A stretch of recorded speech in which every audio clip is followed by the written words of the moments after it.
This conference will now be recorded. Welcome to the Big Book Anon Workshop. This workshop is for members of Al-Anon, S-Anon, or other Anon fellowships or those interested in the subject matter.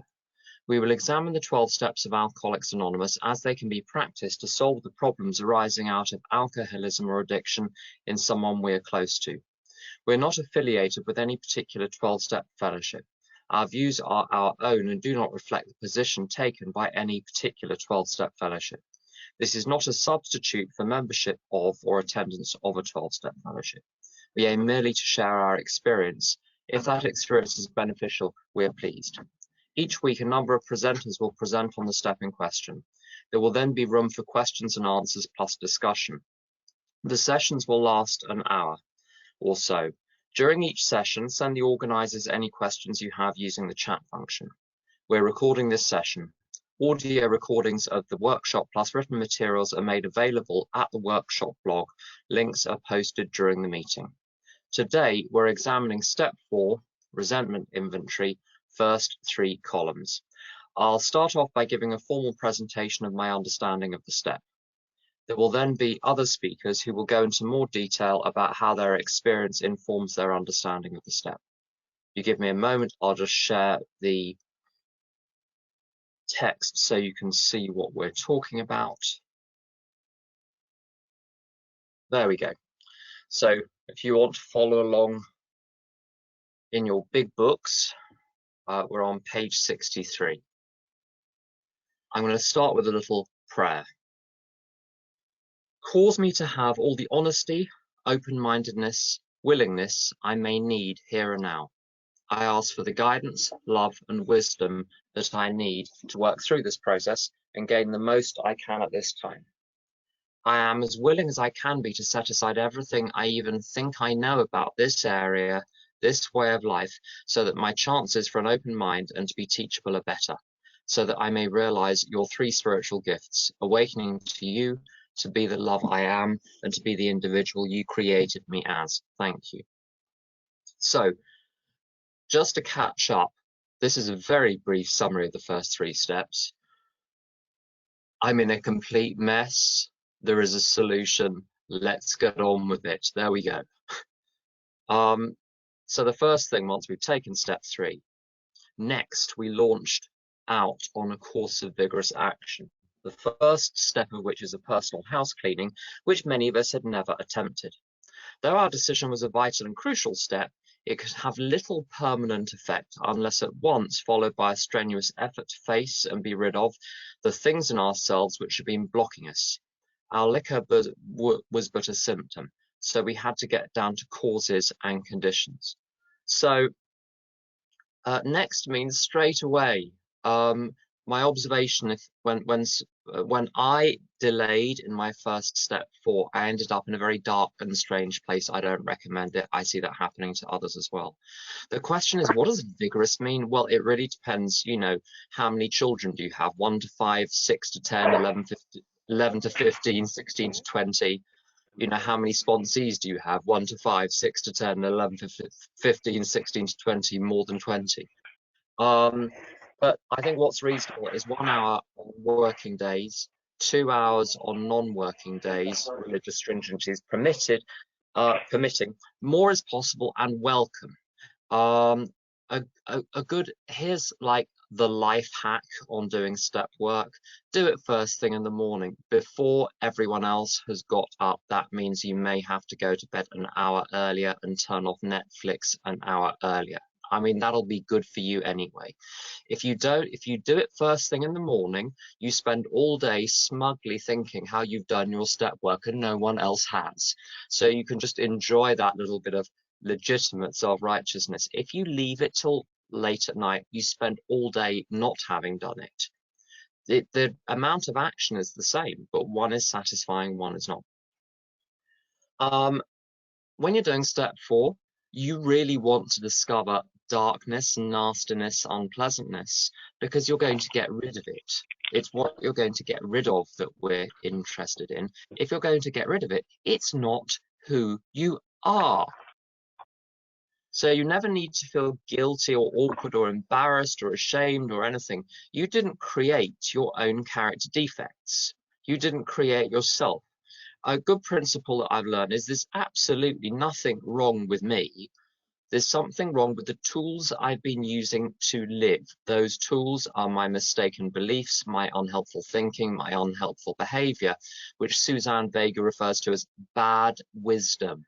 That's all it is. That's what we're looking for. So we're spirit, we're children of God, we're of infinite worth. That question is now settled. Doesn't need to be examined further. It just needs to be accepted.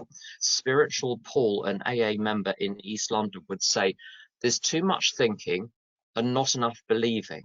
So that basic idea, how about we just stop thinking about it and arguing about it and just believe it? We're children of God, we're spirit, we're of infinite worth, but we're making a little bit of a mess of our lives. That's all that's going on. Nothing more than that. So the blue bits, by the way, are from the book. The bullet points are my aid memoir, my little notes on it. That's all they are. If they're helpful, wonderful. If they're not, you know, oh, as my other half would tell me if I'm upset about something, oh, do a column, you know. So we're going to show you today how to do an inventory on how much you hate this workshop. It's very simple. So anyway, next bit. Therefore, we started upon a personal inventory. This was step 4. A business which takes no regular inventory usually goes broke. Taking a commercial inventory is a fact-finding and a fact-facing process. It is an effort to discover the truth about the stock in trade. One object is to disclose damaged or unsaleable goods to get rid of them promptly and without regret. If the owner of the business is to be successful, he cannot fool himself about values. Now, here's an observation which I find helpful. A business which takes no inventory usually goes broke. A business which only takes inventory also usually goes broke. If you're constantly staring at yourself and never doing anything with your life, what's the point? We're looking for facts, not judgments, fact-finding and fact-facing. What we're here to do is to discern what doesn't work. And page 52 is a really helpful guide to this. Is our age not characterized by the ease with which we discard old ideas for new, by the complete readiness with which we throw away the theory or gadget which does not work for something new which does? The implicit question with each belief, thinking pattern or behavior pattern, what is its value in realizing the 3 spiritual gifts? That's set out above. So waking up to God, waking up to the love that we are, waking up to the mission that we have in the world. That's what we're after here. If a belief or a thinking or behavior pattern does not help us achieve those, we get rid of it. Now, this is where we get to the interesting bit. We did exactly the same with our lives. We took stock honestly. First, we searched out the flaws in our makeup which caused our failure. Being convinced that self, manifested in various ways, was what had defeated us, we considered its common manifestations. Resentment is the #1 offender. It destroys more alcoholics than anything else. From it stem all forms of spiritual disease, for we have been not only mentally and physically ill, we have been spiritually sick.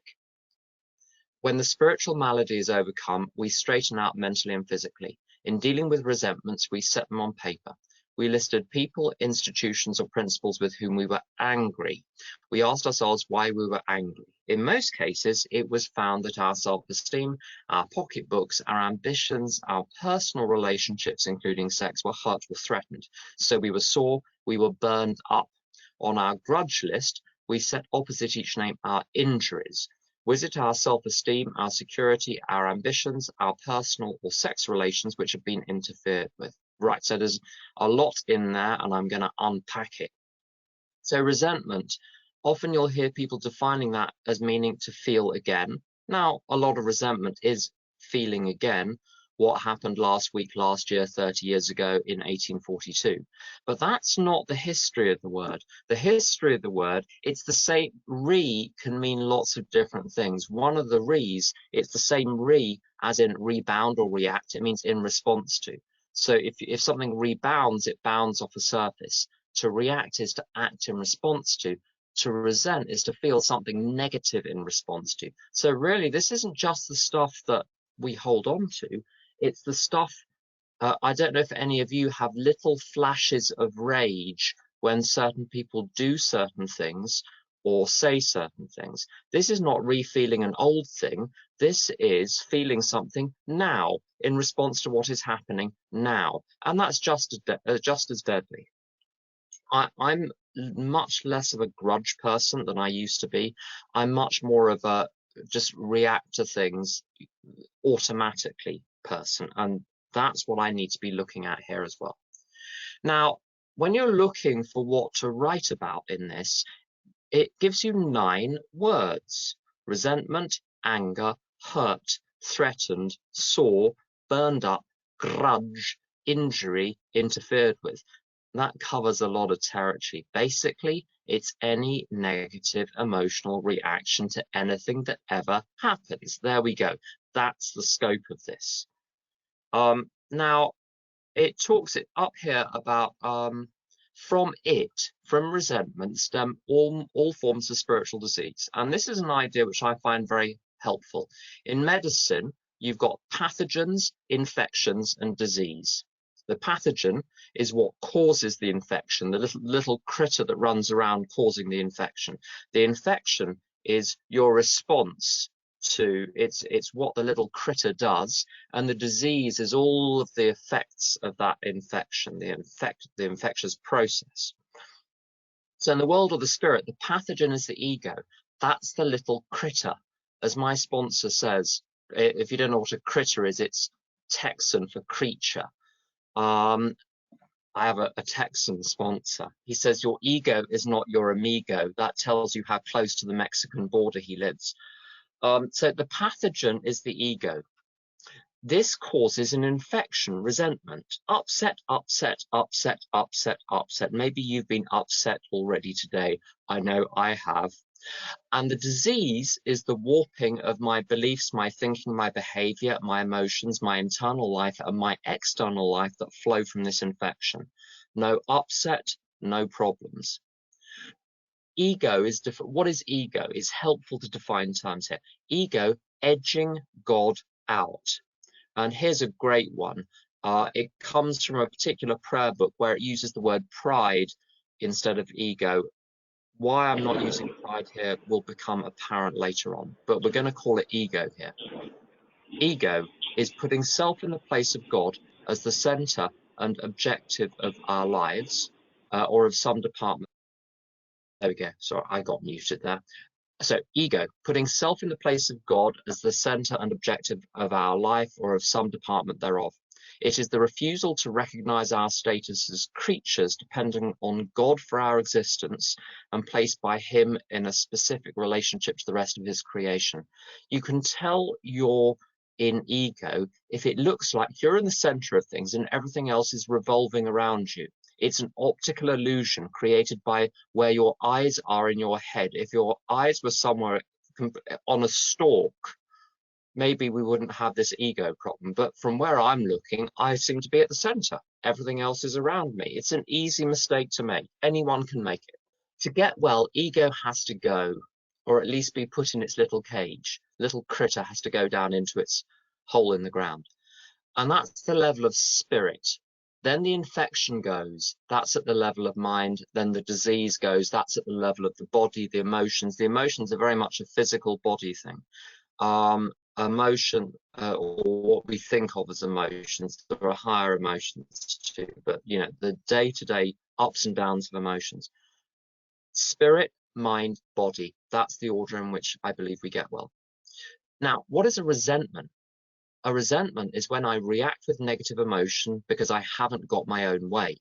My own way is my blueprint for the universe established by my ego, all of the lists of rules and expectations and demands. What we're going to do here in the first 3 columns is identify what my own way is. And to let go of ego, I've got to uncover it. Chuck C talks about uncovering, discovering, and discarding. An alcoholic, who's my sponsor's first sponsor, it's his pen name for writing online. Uncover, own, and be willing to let go of. Now, let's just look at this. There we go. Now, the little table it gives here, you can tell a man wrote it because there aren't many words. This is helpful, I find. The fewer words I've got, I can be really wordy. And the best way to hide truth from myself is to hide the true words in a whole gaggle of other true words. It's not that the other words are not true, it's that they're not as relevant as the real truth that we're after. Now, I'm not going to go through that table. I'm going to show you an example of how I do it, which is basically this, but I want to give you a sort of lived example. You can read the book anytime. I'll look at, well, actually, one tiny thing. Let's look at it, basically, what's going on here. First column, the person you're resentful at. Second column, what did he do? What did she do? Third column, this affects my. And you've got these so-called areas of self, and we're going to come to those in a moment. So what I'm going to look for is, what we're trying to get to is the causes and conditions. That means, what demand do I have which is not being complied with by the world? I don't need to review 10,000 resentments. Once you've reviewed the resentments against around 20 people, you've probably discovered all of your demands. You've now got the causes and conditions. When a doctor does a blood test, he takes 5 milliliters of blood, or she takes 5 milliliters of blood, not 3 liters. You can tell an awful lot from a small sample. And the resentment inventory is very similar. You get to go and forgive everyone later on. You get to go and make amends to everyone who needs making amends to later on. But as far as the complex analysis, keep it to a relatively small number of people. What else do we need to know? Yeah, 5 charges per person. You don't need 10 pages of charges against your mother. She's also going to be limited to writing 5 charges against you. So it's fair both ways. Okay, it's not like she's getting off lightly here. And we're looking for the area of self that's affected. I'll come to those in a moment. But this second column, you want to be concrete, you want to be concise, no storytelling, no generalization, no interpretation, no extrapolation, no speculation, no waffle, nothing about how it made you feel. Just going to scoot up to look at this resentment against Mr. Brown. His attention to my wife, told my wife of my mistress, Brown may get my job at the office. Now, if you went out for a drink with the person that wrote this inventory, he could probably talk all evening about one of those 3 topics. Yes, there are other things which are true. What's the nub of it? What's his attention to my wife? 1 clause. That's it. But the third column, what we're interested in really is these causes and conditions. And we've got 7 areas of self. And the way I work out which area is affected is this. First of all, I go through life with scripts for how I think other people should behave. If I don't think others are acting right in a non-sexual scenario, I say my personal relations are affected. If I don't think others are acting right in a sexual scenario, my sexual relations are affected. The reason I want people to behave a certain way is because I want particular outcomes. So if my income, my expenditure, my assets, or my liabilities are harmed or threatened, my pocketbooks are affected. Old-fashioned word for wallet or purse. If I need something I've not got, might not get, or might lose because of the event in column 2, my security is affected. If I want something I've not got, might not get, or might lose because of the event in column 2, my ambitions are affected. So security, needs, ambitions, wants. Then the reason why people often want a job is because of who they think it will make them. That was certainly my case. So there is such a thing as image, self-image, and the image I think you have of me. If I'm worried about what other people think about me, we call this pride. If something happens, I get criticized by a client. I get shouted at by a sponsee. I shout at the sponsee. My self-esteem is affected. My image of myself is not what I'd like it to be. And then I go a little further, just one tiny step further, and you discover the ego's master plan. The ego's master plan comes in the form of demands. And this is how I elicit the demands from the ego. It's like when a plane crashes, God forbid, they open up the so-called black box, the flight recorder, and find out what happened. That's exactly what we're doing here. Personal relations. What script am I giving the person? How should he, she, or they behave? Same with sex relations. Pocketbooks. How does this affect my income, assets, expenditure? What do I want? Security. What do I need? Ambitions. What do I want that I haven't got? Pride. How do I think they see me? How do I want them to see me? Self-esteem. How do I see myself? How do I want to see myself? Now, don't forget there are 4 more sessions on step 4. What we do once we discover these demands, that's for later on. Don't worry about that. What we're interested in right now is, what is my ego's game plan, which it has convinced me is my game plan. All the things, if only I got my way, everything would be fine. And this is how we're finding it out. And we've got a worked example here. And what I'm going to show you about this worked example, my experience is that people aren't so good at writing inventory when they've never done it before. If you've never played the trombone, you're probably not very good at it the first time you stick the thing in your mouth, or apply your lips to the embouchure or whatever it's called. And it's the same with inventory. Don't expect to do it perfectly first time. It takes a while to get the hang of it. So what we've got here is the first draft and then the final version. And so first draft, I'm resentful at Susan, the cause. She always puts me down. Now that sounds like a rotten thing to do, doesn't it? None of us want to be put down. Susan sounds like a complete rotter. But the problem here, what did she do? She puts me down. What does that mean? What does she say? When does she say it? I've no idea. Did she even put me down? Who knows? So you dig a little, you find out what's going on. And what we're after is facts, not speculation, not interpretation. Final version. Susan turns out to be the director of the company I work for. What does she actually do? She occasionally disagrees with me in work meetings. Have you noticed how always has changed to occasionally?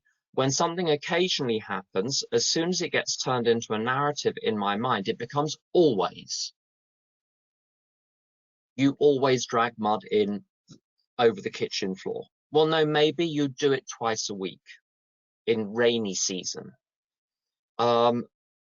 She occasionally disagrees with me in work meetings.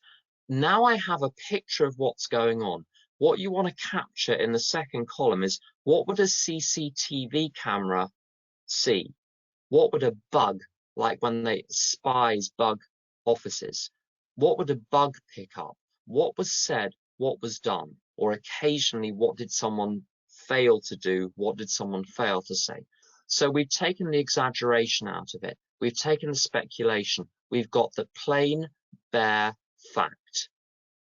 And that's what we're after. Now we say, well, why does it bother me? I'll look at that. Actually, I'll give you the second example first. First draft, I'm resentful at Peter. He snubbed me in front of everyone. Everyone? Everyone in the universe? What did he do that you're calling snubbing?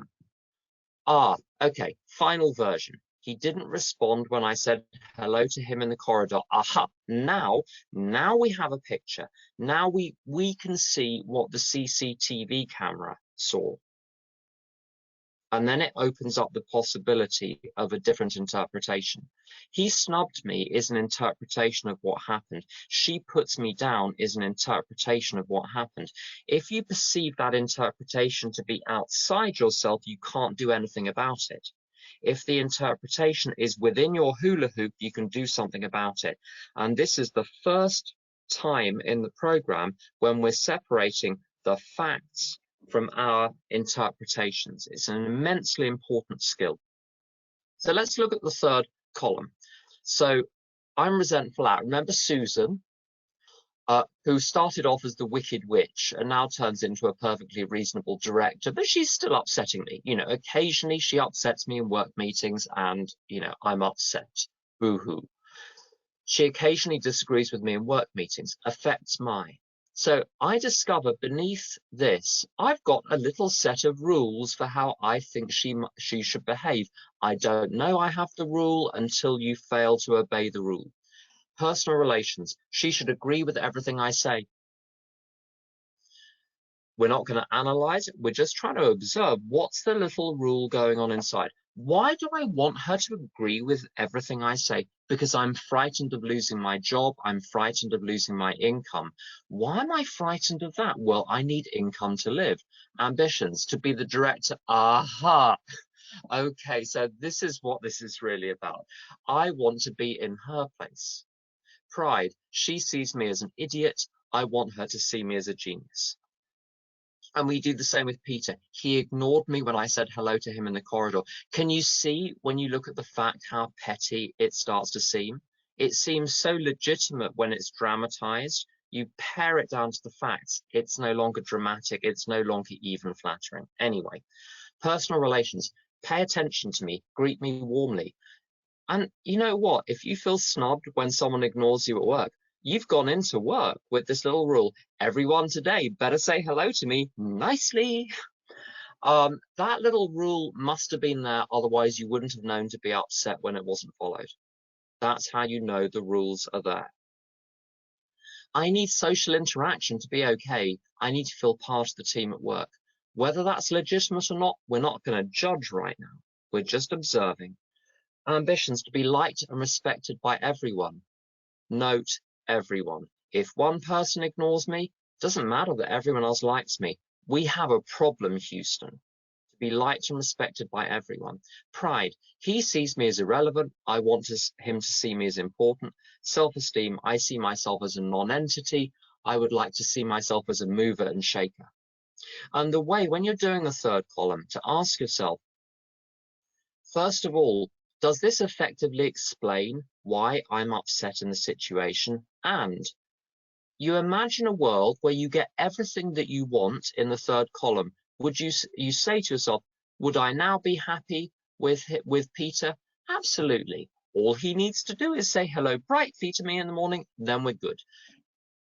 If that would solve the problem, if what you've got in the third column solves the problem in the second column, you're done.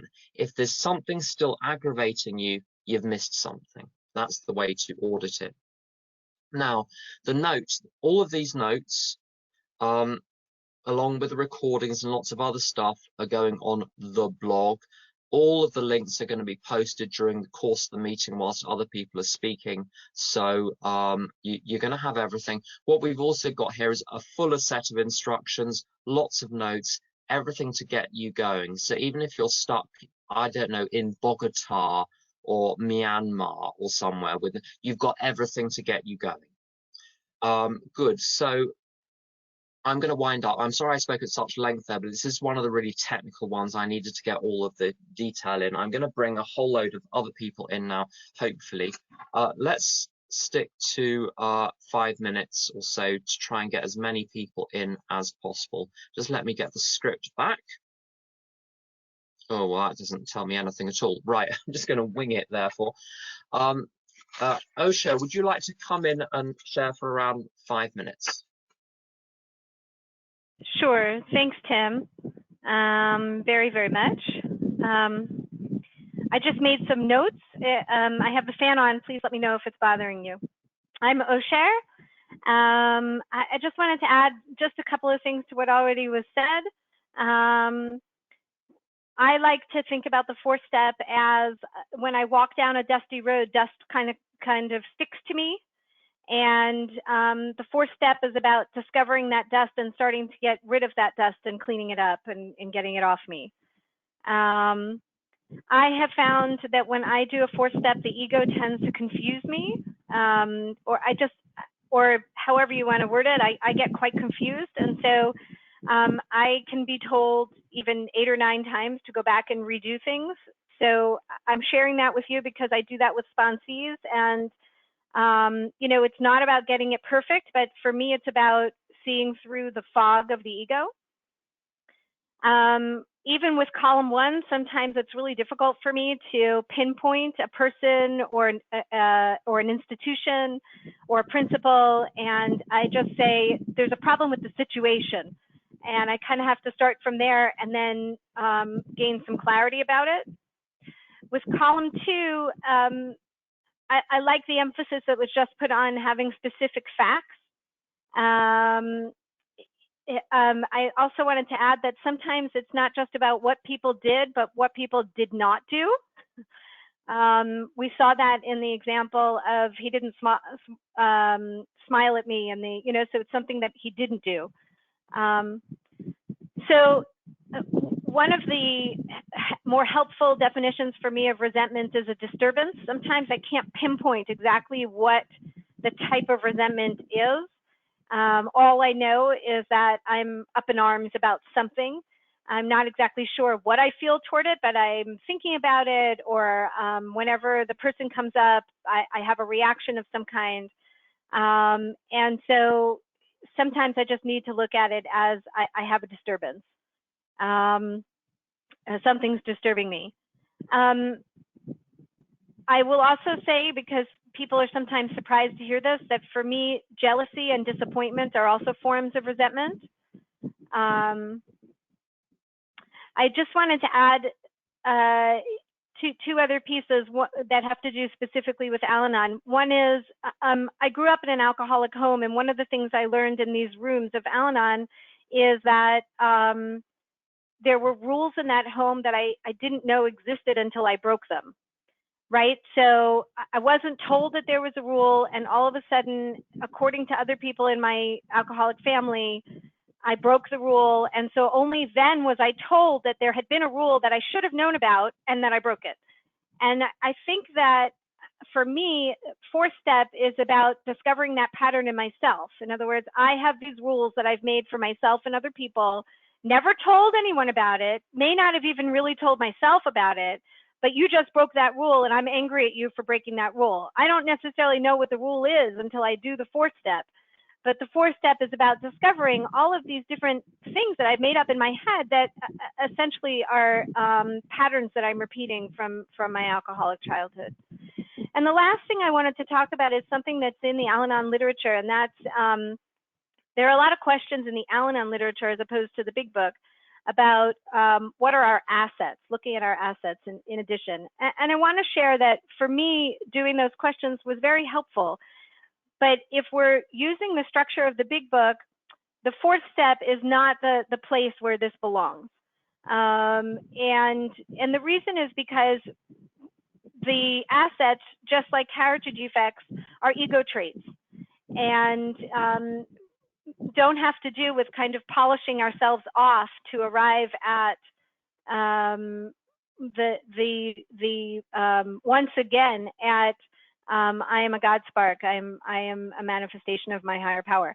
And so we'll be able to talk about the assets piece later on in the 7th step, perhaps, and the 11th step.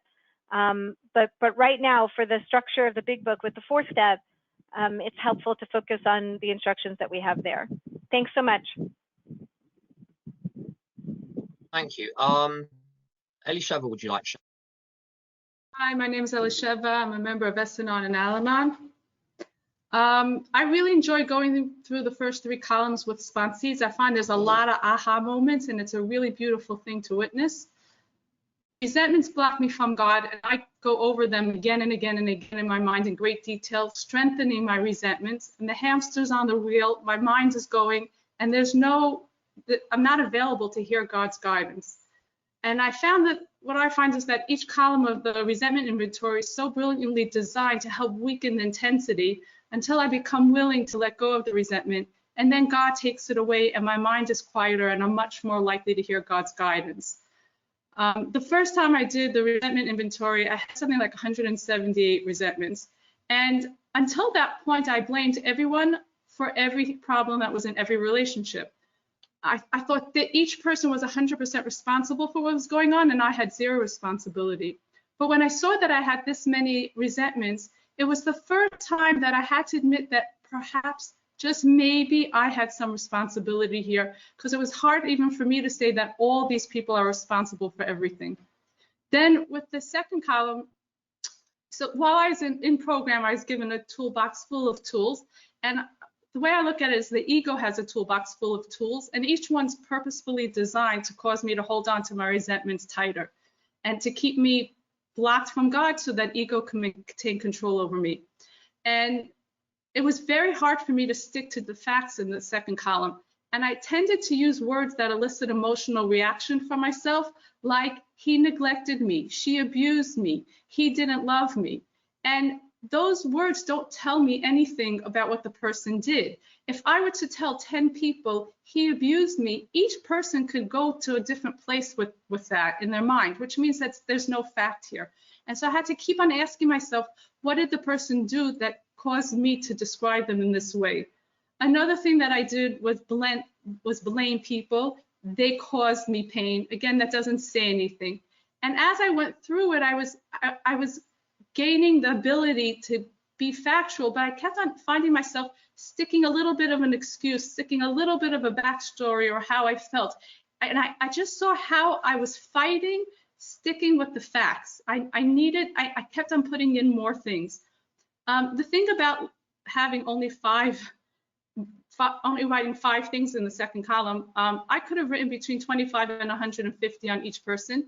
And then ego would come and say, you see, look at all what this person did. Obviously, I'm going to have resentment towards them. But I found that I was repeating the same thing again and again, sometimes using different words, sometimes not, just repeating the same thing again and again to make it seem like it was so much more. And when I whittled it down, it was so hard for me to believe that I've been carrying around these resentments for 30, 40 years, and this is all the person did. And I found that in the past, I would repeat my resentments again and again with every detail, and it was just this distorted pleasure in saying it again and again. But when I stick to the facts, it loses all the drama, it's boring, and I don't tend to repeat the story again and again. With the third column, it's very interesting the way it says in the big book that these things were harmed or threatened, not me. I'm spirit, I'm a part of God, nothing can threaten me. But when I identify with ego, with body, or the part that I'm playing in this drama of life, then these things can get hurt. And I had a lot of awareness, or I gained a lot of awareness through doing the third column. So in pride, I had some awareness of how important it was to me, what I thought other people think of me, but it came up with every single person, and as I became much more aware of how what I think other people think of me affects me. And the same thing with self-esteem. So for an example, I think of myself as an organized, neat person, but for the 2 weeks before my mother would come visit, I'd see every spot on the wall, and I'd see every time a child took out a toy and didn't put it away. And all of a sudden, I saw myself as a messy, dirty person who was totally undisciplined. And I started to realize how much other people around me, I allow them to affect the way I see myself. And with my personal relationships, I saw that my demands were totally ridiculous. So people should know what I don't want to speak about. They should just intuitively know. And then they should respect that. I had contradictory demands on people. I expected perfection. My parents should agree with every decision I ever make, and I will know if they don't by their facial expression. And even if I have legitimate demands and the person wants to respect these demands, no one's perfect. Everyone's going to fall short. And I found that my demands set me up to have resentment. So I'm setting myself up to be blocked from God. In security, I found not all, but I found some of my old ideas. I'm only okay if this person does A, B, C, and D, and I have things that I need other people to do, for every person to do. So I'm going to be on very unsteady ground. And then I wonder why I'm so full of fear. And then with ambitions, I saw that I want things that I have no control over. And then the things that I do that I can change, I don't change. And I found in ambitions that I'm really living the opposite of the serenity prayer. And so I got a lot of awareness through doing the second and third column. I found that there's no way to do it perfectly. I can't force myself to see what I don't see, and it's fine. We'll do more step fours. I actually think it's a great kindness of God that he doesn't allow us to see everything, because it would be totally overwhelming. And then when I found that as I live in 10, 11, and 12, I grow in trust in God, and I have less fear of what I'm going to see. And then as things come up, I work through it. I'll leave it there. Thanks. I'm going to reduce to 3 minutes now to get a few more people in. Michal, would you like to share? Thank you, Tim. Hi, I'm Michal. I'm a member of a few Anon programs. Thank you for the shares, and thank you, Tim. Really was mesmerized. By the way, if anyone hasn't looked at Tim's blog, it's like a lifetime work. It has a lot of valuable information there on step work, and I highly recommend, suggest looking at it and get going there for tools and step work along the way. Anyway, I think going to step 4, just to recap step 3, we're talking about our higher power guiding us, and what I think, what my experience before doing a step 4 is to pray to my higher power to help remove the resentments and help me see my place in this, and help me see where I can forgive this person. And like, I have a little bit of a script of what I would like to achieve with the 4th step. Now, what I've seen with sponsees in the past is, like, how do I know what God's will is for me? And I think it's important, if at this point, all these all the talk about God and higher power, I think it's important just to recognize that if there's a problem with God at this point, so just never mind God, put it aside. God is a whole theological, philosophical, it could be even antagonistic feeling, and just think about a higher power. That's the big book is focusing on step work and higher power. And at this point, when we're reaching step 4, it's recognizing we're powerless. So something else is going to guide us, and that is my higher power. So going there, my first spiritual awakening happened when I did my very first 4 step. It was so awesome, because I was also living in this like the ego, I'm the right and they're the wrong, and everything, no, I didn't do anything wrong to cause it. And the bottom line is, it doesn't matter, even if they were wrong. The bottom line is, I don't want them to be running around in my head anymore, even if they were wrong. And I just want to get rid of that. That's just controlling my life. So the other thing that happens after doing a few 4 column inventories is that you start having simple solutions to what seemed like such complex situations.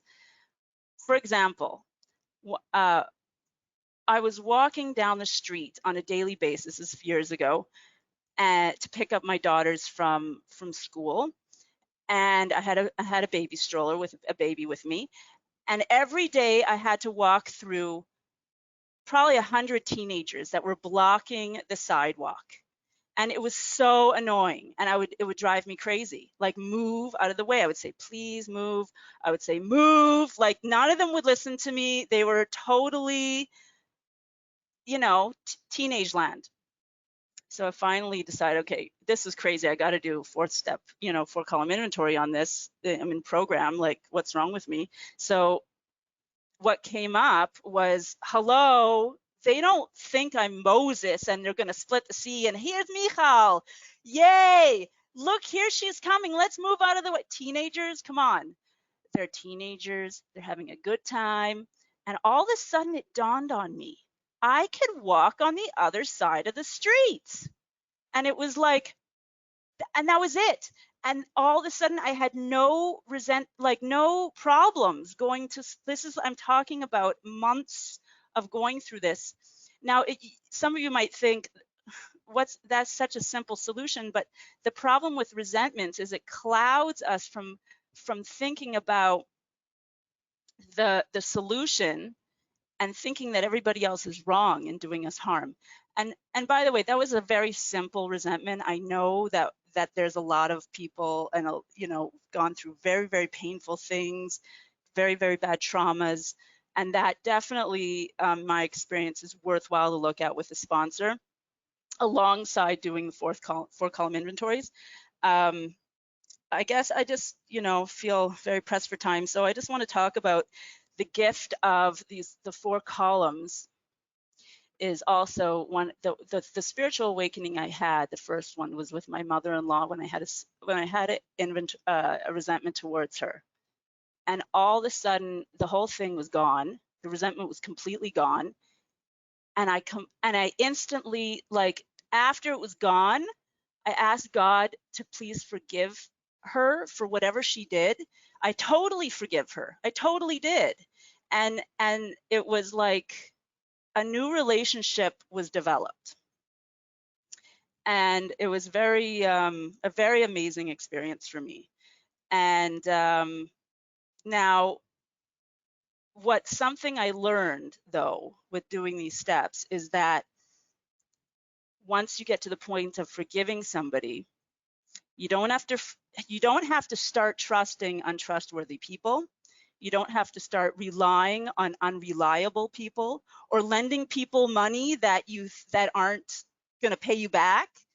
Like, you got to use your brain, basically. Forgiveness is just looking at them as human beings, letting the higher power judge them.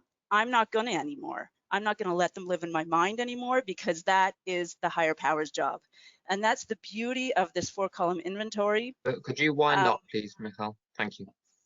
And thanks for letting me share. Brilliant, thank you. Razy, would you like to share? Can you hear me? Can you hear me? Yes. Yes, we Yeah, can. thank you. Thank you for your shares. Hi, it's Raji. For me, when I started off, I think that in one way I was thinking, what's going to happen to me if I let go of all these things? Like, it didn't, in a way I wanted to hold on. And on the other hand, I really wanted to do it properly and write it all out and do it in a very, I thought, the more you write, the more the better. In this way, my sponsor helped me to just do it very concisely and factual. And she gave me very clear sheets just to answer the questions that she asked, whether self-esteem and pride and all the things. And most of the time, exactly like we mentioned before. And most of the times, it's wanting people to to respect me, to think I'm amazing, to see I'm special and deserving, and my kids are amazing, and everything else. And it's just like what you said in the beginning. It's not about me. It's just connecting to my spirit as a person. It's not about putting the guilt onto me and really, do I have all these resentments? And it's not going about that. It's just to uncover what's really going on for me, to see my demands that's causing the problems, to recognize where my ego is coming in, to connect to my higher power, being able to, when you let these go, to be able to see, to be able to hear his answers, to be able to seek God. That's blocking the connection to him. So this was like a moment of, wow, like you can just let go and you can still be okay with yourself, but on the other hand, get so much more clarity in your life. So this is really what came up for me. Thank you for listening. Thank you. Devori, would you like to share? Yeah, hi, it's Devori. Thank you for all your shares. When my experience with step 4, I remember putting down 87 people on my resentment list, and I could have written a lot about each person, and even that work of sitting down and trying to put down the facts in as few words as possible, it was already something started shifting in me. And I think I had some kind of spiritual awakening when I could see that the demands there was the same the same demands and 87 people in my life, and that's me. So this kind of shift from that the entire world was out to get me, and everyone had done me such grievous harm to that this is me in the same situation. It's my demands that are destroying me, and not what people are doing.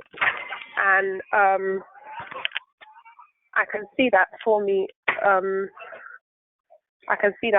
In today, and I think that my ego comes in and wants me. It edges God out. It wants me to have the focus on someone else's life and someone else's actions, whether my perception of someone else's actions, rather than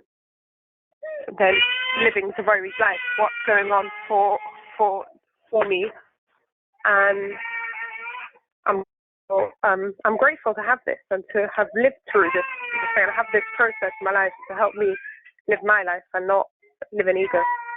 Thank you.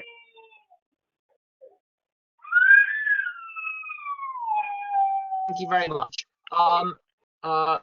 Emma, would you like to share? Hi, thank you so much for all the shares. I think there's a quote I once heard that the time came when the risk to remain tight in the bud was more painful than the risk it took to blossom. And I think always for me, that's the fourth column, that I was ready to move on and to open up and to start to feel. And the biggest thing I learned from this is that who I really am, truly. My life was completely self-centered. We learned that, and it was so much wrong thinking. It was so distorted, so out of reality. If you'd asked me, I would have told you I was the humblest, nicest, kindest, altruistic person who did everything for everybody all the time. I'm just, and in Ireland, we call it the bee's knees. I think you call it the same everywhere, but whatever.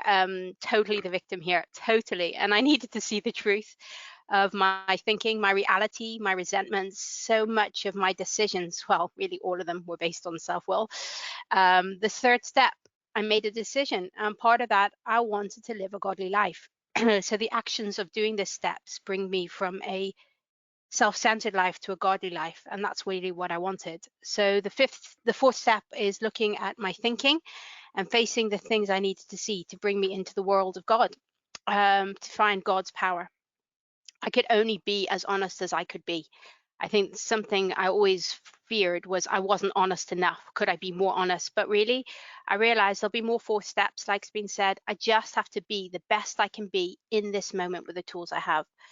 So yeah, I also had a couple of hundred people the first time round, and it was quite shock to see. And most of them were a little bit ridiculous. The second column, I thought, great. I get to explain to my sponsor exactly why everybody has wronged me. I get this place where I can tell her everything. It'll be amazing. And no, that's not what happened.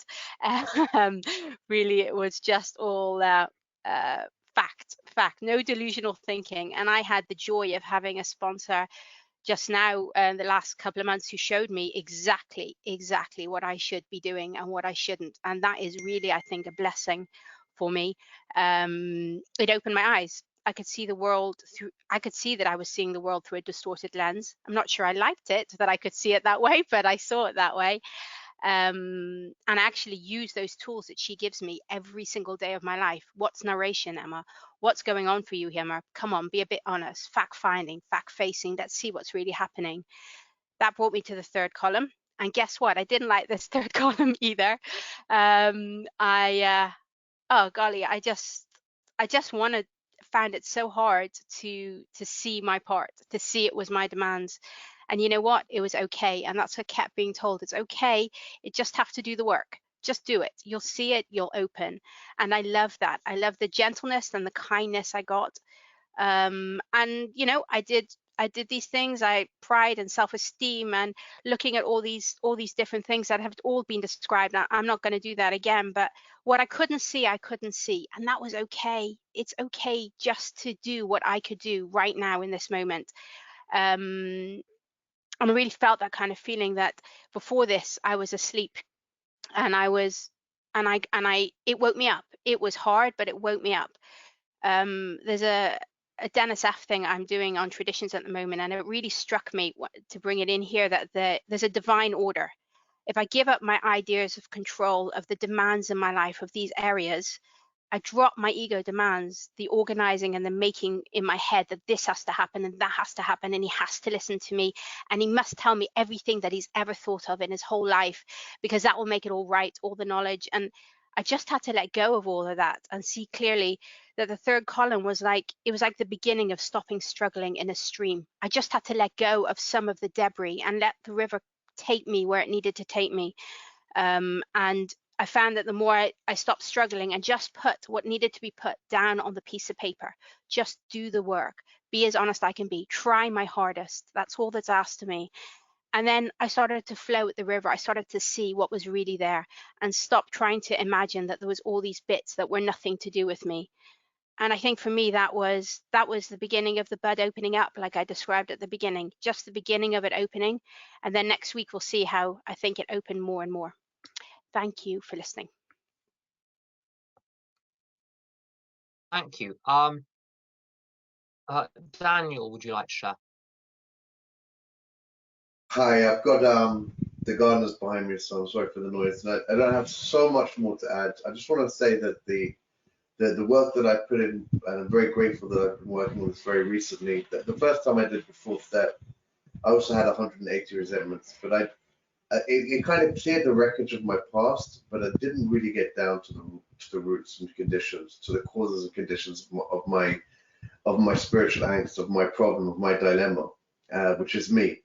And I've been doing the fourth step again over the past few weeks. I'm still in the fourth step, but gratefully graduated the first 3 columns and the 4th column of resentments. And it's been incredibly eye-opening for me. It's just opened up my brain. It's opened me up to my delusions and to my controlling nature.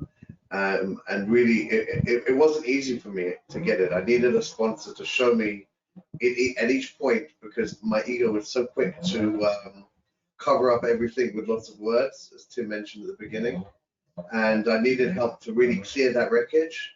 But it's just been transformative. My whole life has just changed as a result of this. So thanks for letting me share, Tim. Thank you. Evan, would you like to share? Hi, Evan, grateful recovering addict and member of Al-Anon. So first of all, thank you everybody for your shares. For me, one of the column 3 in my inventory is really the crux of the matter. These are the things that the pictures, the ideas that I have of how life should be, that it isn't. It's essentially when I'm going from step 3, where I make my decision to turn my will over to the care of God as I understand Him. My column 3 is showing me where I'm not doing that. And then obviously column 4 is how I respond to that. But when I'm in self, where I'm in ego, when I'm expecting the world to be a certain way, that's the cause of my agitation. It's not anybody else. It's not another person. It's not a substance. It's not a behavior. It's me and my attitudes. And my goal in step 3 is, as otherwise mentioned, is to distill to the essence whatever it has happened. Again, looking only at the facts. And most of the time when I set aside any interpretation of facts, and I only look at the facts, I can still be upset by other people's behavior or other things going on in the world, but that's all coming from this concept of the world has to be how I think it should be.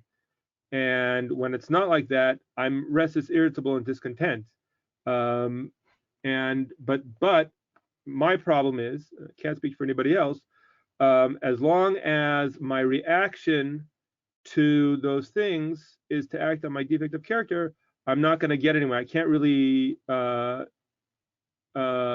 address the root cause. While all the other things, my behavior, are the symptoms, but the root cause is this disconnect between how I see the world and how the world actually is, or how I want the world to look and how the world actually is. So when I look at the 7 parts of self, and when I start doing this inventory and saying, okay, this affects my ambitions, this affects my security, this affects my self-esteem, all of those are essentially me saying God's not running the world correctly. But I'm stuck. There's nothing I can do about that, because when I see God's not running the world correctly, what do? I can't just up and decide tomorrow, whatever, I'm going to change that. I'm going to change how I look at the world. So I need to get on with the rest of my steps to start bringing myself back into, for the first time, bring myself into sync with God's will, which is the decision I made in step 3. And that's really why I do the 3rd column, why I try to get all the extraneous ideas out of the way.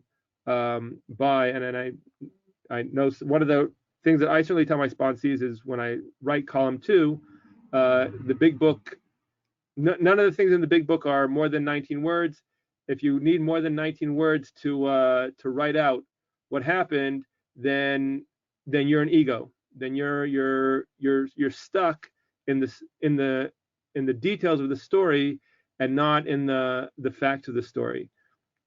So by keeping it to the minimum, by only mentioning the facts, then I can really see, okay, this affects my desire, my ambitions that the world will look a certain way, or the fear that it won't look a certain way. I don't want to lose what I have. I'm afraid that I'm not going to get something that I want. And that those fears essentially are my ego keeping me separate from God. So learning to recognize those fears and recognize those things that are keeping me separate, then allows me to work on them. So thank you. I'll leave it there.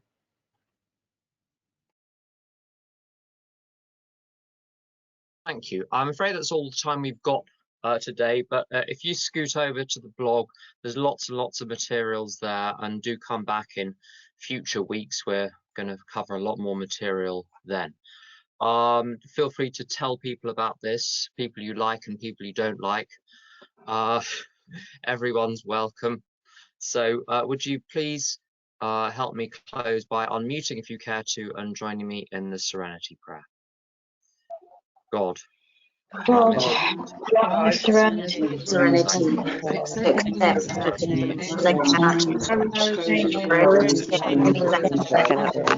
wisdom, the courage to change the things I can, and the wisdom to know